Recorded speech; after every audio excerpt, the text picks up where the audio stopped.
കള്ളൻ വിജയൻ വിഷയത്തിൽ ഇന്ന് പുതിയ വിശദീകരണവുമായിട്ട് ദേശാഭിമാനിയുടെ റെസിഡന്റ് എഡിറ്ററായിട്ടുള്ള എം സ്വരാജ് രംഗത്ത് വന്നിട്ടുണ്ട്. അദ്ദേഹം പതിവ് പോലെ ചതുരവടി ഭാഷയിൽ വളരെ നന്നായി ഹോംവർക്ക് ചെയ്തിട്ടാണ് നന്നായിട്ട് ഹോംവർക്ക് ചെയ്തിട്ടാണ് വന്നിരിക്കുന്നത്. അതുകൊണ്ട് ഇന്ന് തെറ്റ് പറ്റാതിരിക്കാനുള്ള എല്ലാ മുൻകരുതലുകളും സ്വീകരിച്ച് ഏതൊക്കെ ഭാഗത്തു നിന്ന് ചോദ്യം വരും എന്നതിനെക്കുറിച്ച് മനസ്സിലാക്കി അത് എങ്ങനെ പ്രതിരോധിക്കണമെന്ന് മനസ്സിലാക്കിയിട്ടാണ് ഇന്ന് അദ്ദേഹം മാധ്യമങ്ങളെ കണ്ടത്.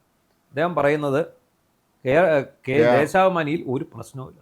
രാജേനെ സസ്പെൻഡ് ചെയ്തിട്ടില്ല. ഇല്ല, നിങ്ങളുടെ ആര് പറഞ്ഞു സസ്പെൻഡ് ചെയ്യുന്നതാണ് അദ്ദേഹം ഇങ്ങോട്ട് ചോദിക്കുന്നത്. അപ്പോൾ അദ്ദേഹം ചോദിക്കുന്ന ഒരു കാര്യം, ഒന്ന് രണ്ട് കാര്യങ്ങൾ അദ്ദേഹം ചോദിച്ചപ്പോൾ നമ്മുടെ മാധ്യമപ്രവർത്തകർക്ക് മറുപടി ഇല്ലാതെ ആയിപ്പോയി.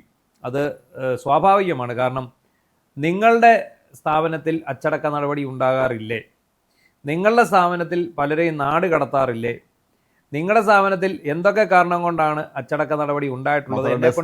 വാർത്ത കൊടുക്കുന്നതുമായി ബന്ധപ്പെട്ട് തർക്കങ്ങൾ ഉണ്ടാകാറില്ലേ? ഉണ്ട്. അത് നിങ്ങളിൽ പലരും തർക്കം കാരണം രാജിവെച്ചു പോയിട്ടില്ലേ എന്നൊക്കെ അദ്ദേഹം ചോദിക്കുന്നുണ്ട്. ഇതൊക്കെ ഉണ്ട്.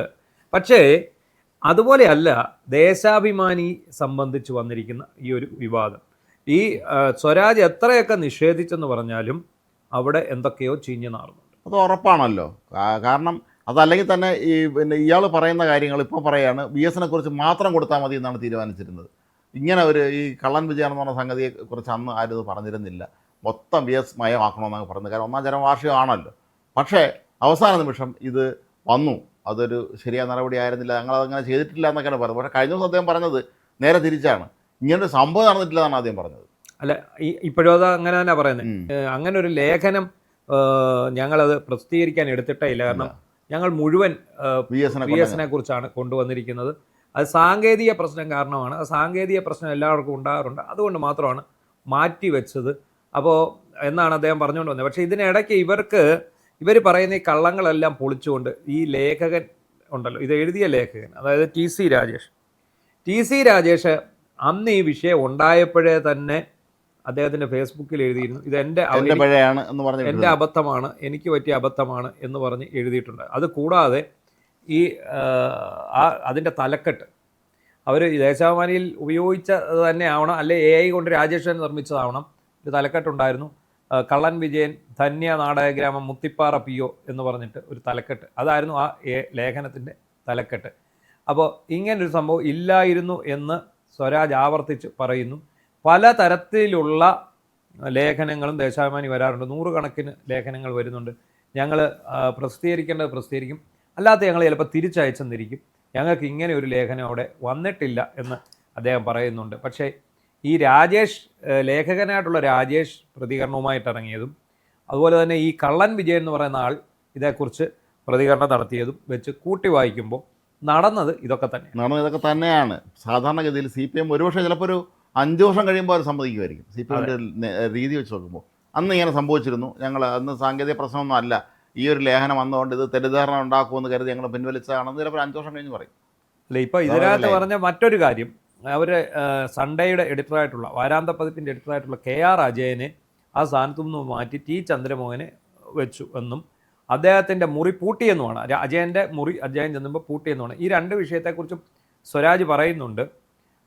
ഇത് ഞങ്ങൾ അങ്ങനെ സ്വീകരിക്കാത്ത അച്ചടക്ക നടപടി എങ്ങനെ നിങ്ങൾക്ക് കിട്ടും? നിങ്ങളോട് അജയൻ പറഞ്ഞു. അത് ആ ചോദ്യത്തിൻ്റെ ഒരു ഊന്നലുണ്ട്. അജയനെ സംശയമുണ്ടെന്ന് അർത്ഥം. നിങ്ങളോട് അജയൻ പറഞ്ഞു, അതോ ദേശാഭിമാനി ഇങ്ങനെ ഒരു നടപടി ഈ പറഞ്ഞ അജയൻ എന്നൊരു വാക്കുകൂടെ ഉപയോഗിച്ചിട്ടുണ്ട്? അതെ, നിങ്ങൾ ഈ പറഞ്ഞ അജയൻ പറഞ്ഞിട്ടുണ്ടോ എന്നാണ് ചോദിച്ചത്. അപ്പോൾ പിന്നെ മാത്രമല്ല, മെമ്മോ കൊടുക്കുക എന്നുള്ളതും അച്ചടക്ക നടപടി സ്വീകരിക്കുക എന്നുള്ളതും ഒരു പത്രത്തിൻ്റെ ആഭ്യന്തര കാര്യമാണ്. അതൊരു മധ്യപത്രം വാർത്തയാക്കേണ്ട കാര്യമില്ല എന്നുള്ളതാണ്.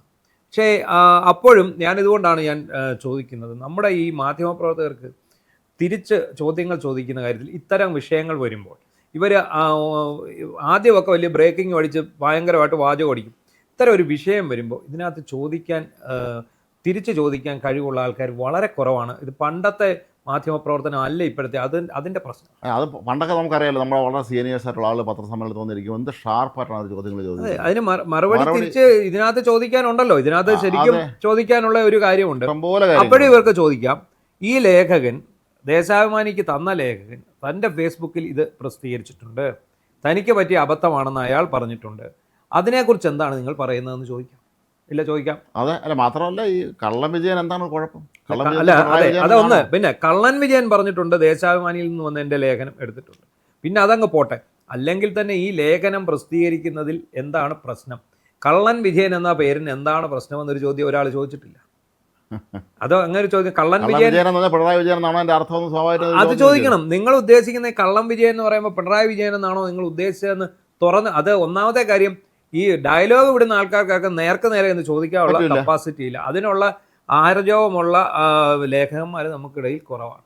അതുതന്നെയാണ് കാര്യം. മാത്രമല്ല പ്രത്യേകിച്ച് CPM നേതാക്കൾ പത്രസമ്മേളനം നടത്തുകയൊക്കെ ചെയ്യുമ്പോൾ ഇത്തരം ചോദ്യങ്ങൾ പലരും ചോദിക്കില്ല. ഭയമാണ്. അത് ഭയമാണ്. പിണറായി വിജയനോട് ചോദിച്ചുകൂടാന്ന ഒരു അലിഖിത നിയമമുണ്ട് ഇങ്ങനെയുള്ള ചോദ്യങ്ങൾ. അത് സെലക്റ്റഡ് ആളുകളല്ലാതെ അല്ലാത്ത ചോദിക്കാൻ പാടില്ല എന്നുള്ള ഒരു നിയമമുണ്ട്.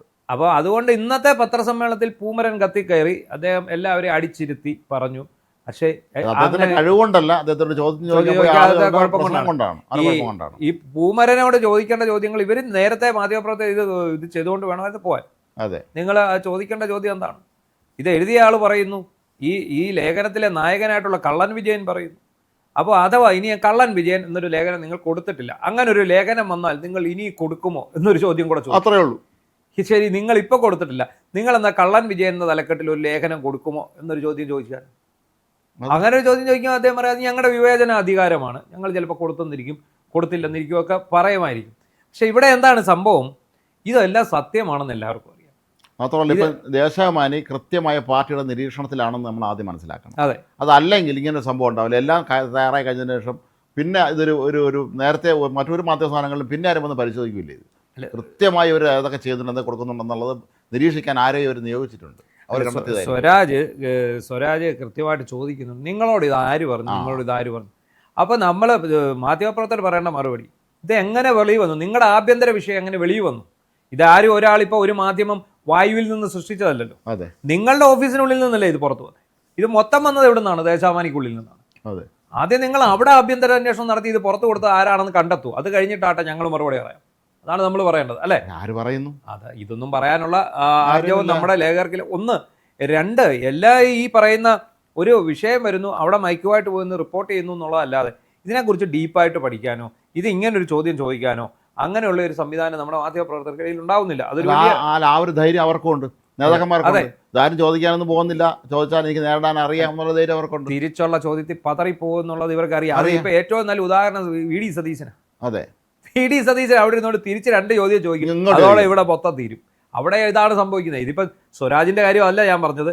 ഇപ്പൊ VD സതീശനോടാണെങ്കിൽ പോലും ചോദ്യം ചോദിക്കാൻ പോകും. പണ്ടൊക്കെ നമ്മുടെ മുതിർന്ന പത്രപ്രവർത്തകർ പത്രസമ്മേളനത്തിൽ ചെന്ന അവസാനം മന്ത്രിമാർ ഇറങ്ങി ഓടുമായിരുന്നു. അതെ, അതാണ്, അവർക്ക് മറുപടി ഇല്ലാതെ ഇറങ്ങി ഓടുമായിരുന്നു. അതെ, അത് മറ്റേ പഴയ ശേഖരൻ നായർ അങ്ങനെയൊക്കെ കുറെ വലിയ കക്ഷികളല്ലേ അവർ. മാത്രമല്ല എനിക്ക് തോന്നിയിട്ടുള്ള ഒരു കാര്യം, ഇവരെയൊക്കെ സംബന്ധിച്ചിടത്തോളം അന്നത്തെ പത്രപ്രവർത്തകർ പലരും ഈ രാഷ്ട്രീയത്തിലൂടെ പൊതുരംഗത്തൂടെ വന്നവരാണ്. ഈ അങ്ങനെ ചോദിക്കാനുള്ള ഒരു ധൈര്യ ആർജവം അവർക്കുണ്ടായിരുന്നു. വിഷയത്തെ കുറിച്ചല്ല ആഴത്തിലുള്ള അറിവുണ്ട്. അങ്ങനെയൊക്കെയുള്ള പ്രശ്നങ്ങളുണ്ട്. എന്താണെങ്കിലും ശരി, ഇന്നും ശരിക്കും സ്വരാജ് ഉരുണ്ട് കളിക്കുകയാണ് ചെയ്തത്. പക്ഷേ ഇന്നത്തെ ഉരുണ്ടുകളിയിൽ അദ്ദേഹം കുറച്ചുകൂടി ആധികാരികതയും ക്ലാരിറ്റിയും കൊണ്ടുവന്നു എന്നുള്ളതാണ്. അത്രേ ഉള്ളൂ. പക്ഷേ സംഭവം ഉടായ്പ തന്നെയാണ് എന്നുള്ളത്. അത് സംഭവം അവിടെ നടന്നതാണ്, യാതൊരു സംശയം വേണ്ട. ആ സംഭവം അവിടെ നടന്നതാണ്. അത് ആദ്യം അദ്ദേഹം അത് വിശദീകരിച്ച് വെട്ടിലായതാണ്. ഇപ്പോൾ ആ വെട്ടിലായ കാര്യം ഇന്നലെ മുഴുവൻ ആക്രമണവും സത്യാനന്ദര പൂമരൻ എന്ന പേരിൽ ഇദ്ദേഹത്തിന് നേരെയായിരുന്നു. അപ്പോൾ അതിൽ നിന്നൊരു മാറ്റം വരാൻ വേണ്ടി മാത്രമാണ് ഇന്ന് അദ്ദേഹം രംഗത്തിറങ്ങിയത്. അദ്ദേഹം ഒരു വിശദീകരണമായിട്ട് വേറൊരു കാര്യമുണ്ട്. ഇത് അദ്ദേഹം പറഞ്ഞ പോലെ ദേശാഭിമാനിയുടെ ആഭ്യന്തര കാര്യം അത്രയേ ഉള്ളൂ. അത് പക്ഷേ അവർക്കത് ആഭ്യന്തര കാര്യമായിരിക്കാം, പക്ഷെ മറ്റു മാധ്യമങ്ങൾക്ക് അത് വലിയ വാർത്ത തന്നെയാണ്. അതുകൊണ്ടാണ് പറഞ്ഞത്, ജഗദീഷ് ശ്രീകുമാർ പറഞ്ഞ പോലെ അവരുടെ ആവശ്യം ധരിക്ക് അനാവശ്യമായിരിക്കും ചോദിക്കുന്ന പോലെ എന്ന് പറഞ്ഞ പോലെ മാത്രമേ ഉള്ളൂ. നിങ്ങളുടെ ആഭ്യന്തര കാര്യം അതൊരു പാർട്ടിയുടെ പത്രമായതുകൊണ്ടും ഇങ്ങനെ ഒരു ലേഖനം വന്നു എന്ന് പറയുന്നത് കൊണ്ടും മറ്റുള്ളവർക്ക് വലിയ വാർത്ത തന്നെയാണ്. അത് ഈ റെസിഡന്റ് എഡിറ്റർക്ക് മനസ്സിലായിട്ടില്ല എന്ന് തോന്നുന്നു.